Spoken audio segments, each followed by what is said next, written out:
صحیح مسلم حدیث نمبر 198 حضرت حذیفہ رضی اللہ تعالیٰ عنہ سے مروی ہے، فرماتے ہیں انہیں یہ بات پہنچی ہے کہ ایک شخص چغل خوری کرتا تھا، تو حضرت حذیفہ رضی اللہ تعالیٰ عنہ نے فرمایا میں نے نبی اکرم صلی اللہ علیہ وسلم کو فرماتے سنا کہ چغل خور جنت میں داخل نہیں ہوگا۔ صحیح مسلم حدیث نمبر 199 حضرت حمام بن حارث سے مروی ہے، فرماتے ہیں ایک شخص لوگوں کی باتیں حاکم تک پہنچاتا تھا، بس ہم مسجد میں بیٹھے ہوئے تھے تو لوگوں نے کہا یہ شخص حاکم تک باتیں پہنچاتا ہے۔ وہ آدمی آیا اور اس کے پاس بیٹھ گیا تو حضرت حذیفہ رضی اللہ تعالیٰ عنہ نے فرمایا میں نے نبی اکرم صلی اللہ علیہ وسلم سے سنا، آپ نے فرمایا چغل خور جنت میں نہیں جائے گا۔ صحیح مسلم حدیث نمبر 200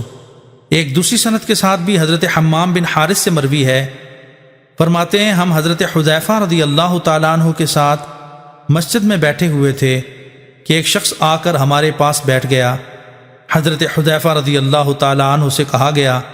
کہ یہ شخص بادشاہ تک باتیں پہنچاتا ہے،